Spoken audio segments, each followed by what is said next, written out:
Welcome guys to the 48 Laws of Power reaction video. Over the past few months I've been meaning to read the 48 Laws of Power book by Robert Greene, one of the top business books out there, and I couldn't get to it, but I got to watching a animation video on the 48 Laws of Power by a YouTube channel, illacertus. It's a fantastic animation that gives awesome examples, obviously, and easy to follow along. So I thought I would do a reaction video because a lot of the examples are ancient or, from kingdom times. So thought we'd go through it and I can give some examples related to this day and age. The channel is illacertus. I'm going to link it in the description that made this animation video. One of the best videos I've ever seen animated. And I'll link also the video in the description, so check that out. And another reason why I did this is because many people in the comments were saying how people use this, these are used for evil, they're used for, sociopaths to take advantage of people or whatever, that have bad intentions. And I actually think that is false. You can use it for so many good ways, and I'll relate those as we go along. So before we get started though, make sure you subscribe, like the video, and let's get started. Law number 1. Never outshine the master. Nicolas Fouquet made the mistake of appearing larger than his king, Louis XIV, and spent his remaining days incarcerated. Avoid victories over superiors. It will cost you more than it is worth. Yeah, this rule is a perfect example to never outshine people that are kind of have some control of your destiny. So like your boss. You don't want to make your boss look bad because you're going to make him feel belittled, and then he's going to fire you, and then you're out of a job, you're out of your opportunity.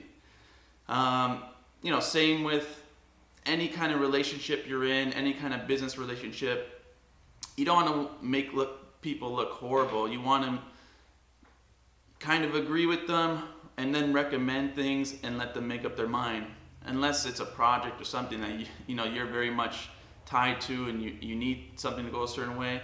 Other than that, recommend and let them make the decision. Law number 2. Never put too much trust in friends. Learn how to use enemies. Michael III of the Byzantine Empire was saved from death by Basilius, who Michael in turn favored with gifts and prestige. Basilius, lusting for more power, murdered Michael out of greed. Instead of showing gratitude, he was insatiable. Trust from a distance. People are selfish and pursue their own interests.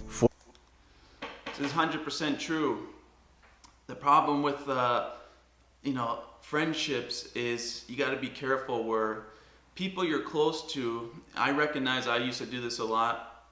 People you're close to, you will become envious. You'll become jealous of. And this because you want to be like them, you want to be, at the social status, you want to be at the success status that they are. And what happens is this envy creates people to want to, destruct your life maybe. They want to see you fail possibly. And the problem is they know, your vulnerabilities, how they could destruct you or destroy you in some certain ways. So you got to be very careful, and put more into your enemies because they will always want to outshine you. So if they're working on something with you, even though they don't like you or whatever, they're gonna try to do a great job to show that they're just as good or better than you. So they don't feel like, again, they're belittled towards you or what have you. Law number 3. Conceal your intentions. The Marquis de Sévigné wanted to seduce a young countess. Instead of being indirect and subtle, he exposed his true feelings for her, and she lost all interest, as he blurted out that he loved her. Add a sense of unexplicable mystery to your character. Yeah, so this can relate to relationships. Same thing where, obviously you tell the girl you love or the guy you love, you're obsessed and you love them, and this actually puts less value into you. You want to have a sense of mystery. You want to let people fill in the blanks So, it could, in their mind, it sounds very beautiful and amazing, and what could it be? Instead of you blurting all of the plans or details you have of how you want things to be, kind of freaks people out and it devalues you. So create a sense of mystery, say less, and you're going to have more value. People are going to look at you with more value. Law number 4, always say less than necessary. Right on schedule, say less than necessary. This is one of my favorite laws, because I started to realize, I was becoming more aware of my conversations, and I realized that I'm always talking about myself.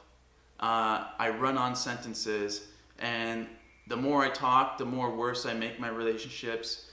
It's more selfishness, more ego, and you're learning less, you're hearing about less opportunities, your mood is always going to be, whatever's determined on in your mind. So you're not hearing about other great stories of people, and that's putting you in great mood. So again, it gives you more value to say less. Speak when you only have something very important to say, because then when you speak, people will value every word you say, rather than if you speak nonstop, people don't even respect the words that are coming out of your mouth anymore.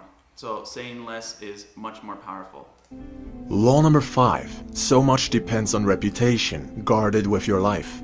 During the Second World War, Erwin Rommel was known for his superior skill in cunning and deceptive strategy. All of the opposition were demoralized and doubting their chances of success facing him. Your reputation precedes you. Build and protect it carefully. Yeah, this is something I'm working on a lot now, to make sure you always have a good reputation and giving yourself more authority in life. And by doing that, it's small things make a huge difference. Having confidence, dressing better, grooming yourself better vocabulary, saying less, than necessary, because again, helps your reputation because your value's going up.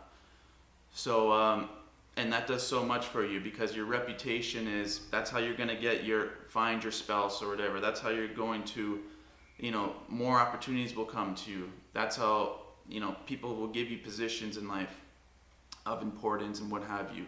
So your reputation's key, and again, value's going up.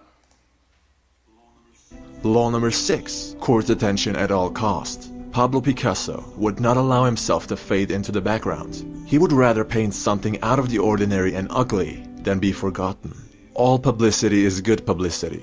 Don't let yourself become one of many. This one is very important to me, where most people try to do things with perfection. It has to be, all the stars need to be aligned for you to put it out there. You don't want to look bad. It has to look, crisp and right. But that's a problem, because sometimes, you may take 10 years to do that, and then you're already forgotten. The industry already moved on. The opportunities are gone in those things or what have you. So you want to always put yourself out there to have people to remind them that you are someone to be recognized. You're someone of importance, and when they need something that you are involved with, you're someone they can go to. And that will give you, obviously, opportunities, friendships, tons of things will work out. Law number 7, get others to do the work for you. Thomas Edison wasn't much of a scientist, but a businessman. He would capitalize on Nikola Tesla's genius and garner all the credit. Hire talents capable of doing what you can't. I'm all about business, as most people should, and it's all about scaling up and growing. So you should always delegate positions to people once you've figured out that part, or you mastered that skill, and you need to move on to the next step to, create the bigger picture, the bigger, the next step in whatever you're doing. And you're going to need people to fill in those positions that you don't have time for, and then manage all those people. You're becoming more of value, where it's not just one position you need to focus on. It's 25 positions, and you need to manage them, plus the next things you need to do.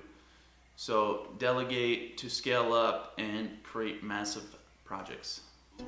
Law number 8, make other people come to you. Use bait if necessary. When I have laid bait for deer, I don't shoot at the first doe that comes to sniff, but wait until the whole herd has gathered round. Otto von Bismarck. Force your opponent to react to your moves. Yeah, this is fantastic. We're laying bait to, get people's attention, to get them to do things. And this is a great persuasive tactic.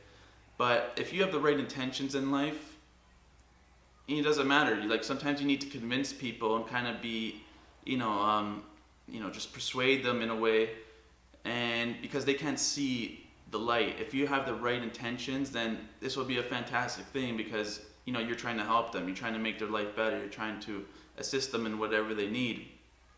So that's fine. And the way I think of things is I'm more business minded. Most people are social minded, and for me,